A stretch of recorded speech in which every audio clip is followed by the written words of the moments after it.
इटावा में 31 अगस्त को श्री राधा जन्माष्टमी महोत्सव का आयोजन किया जा रहा है। महाराज जी हमारे साथ बातचीत करें, किस तरीके का कार्यक्रम है और ये कितने दिनों तक चलेगा, क्या कहेंगे? श्रीमती राधा रानी का प्राकट्य दिवस श्री श्री गौर निताई परिवार के सभी भक्त मिलकर ठाकुर जी की अहेतु की कृपा प्राप्त करने के लिए मना रहे हैं। यह आयोजन एक दिन का ही है और इस आयोजन में सभी भक्तों का उद्देश्य भगवान की कृपा को प्राप्त करना है। संध्या 4 बजे से यह आयोजन नुमाइश पंडाल में प्रारंभ होगा, हरिनाम राधा नाम संकीर्तन के साथ। उसके बाद श्री जी की प्राकट्य लीला के विषय में हम कथा श्रवण करेंगे। उसके बाद भगवान ने श्री जी को कैसे इस धराधाम पर प्रकट किया, कैसे नरसिंह भगवान प्रहलाद लीला के चरित्र इत्यादि को हम आप सब दर्शन करेंगे। महाअभिषेक, उसके बाद प्रसाद।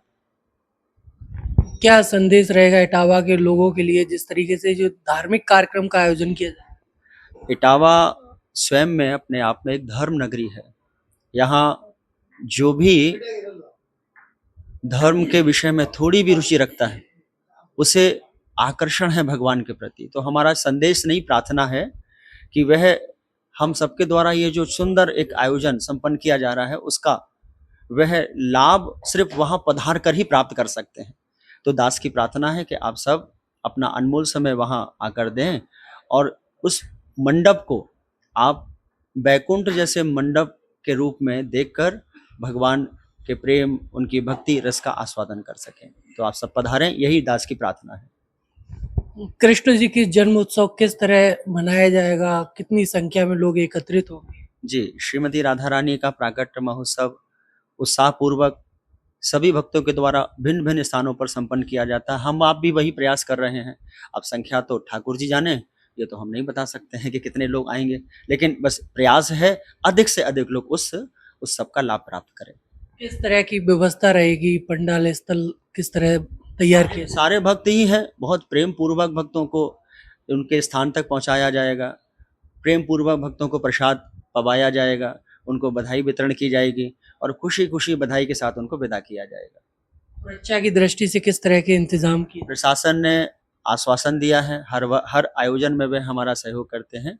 प्रशासनिक अधिकारी भी हमारे गौर निताई परिवार के संरक्षक हैं और बाकी आप सब तो हमारे जितने भी भक्त हैं, सर्वेश प्रभु जी हैं, अरविंद प्रभु जी हैं, तो सब इतने सक्षम है कि आप खड़े ही रहेंगे तो सुरक्षा अनुशासन सब अपने आप सुदृढ़ रहेगा।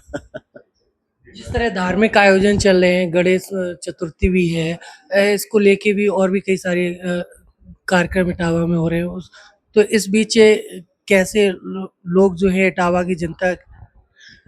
बहुत श्रद्धावान है लोग। जैसे एक दिन में कई आयोजन होते हैं सांसारिक, तो हर जगह व्यक्ति जाता है। ऐसे ही इस समय गणेश उत्सव चल रहा है, पंडालों में गणेश जी विराजमान है, लोग उत्साह पूर्वक अपनी सोसाइटियों में उनकी सेवा कर रहे हैं, अन्यंत्र भी दर्शन करने जाते हैं। तो ऐसे ही आधा 1 घंटे का समय वह श्री जी की कृपा प्राप्त करने के लिए अवश्य निकालेंगे। तो ये थे सनातन धर्म के प्रचारक मनुपुत्र दास, जिन्होंने बताया जिस तरीके से 31 अगस्त को कार्यक्रम का आयोजन इटावा में होना है। उन्होंने इटावा के लोगों से अपील की कि ये भारी संख्या में लोग कार्यक्रम में भक्ति का आनंद लें। इटावा से जेके न्यूज़ के लिए विष्णु राठौर।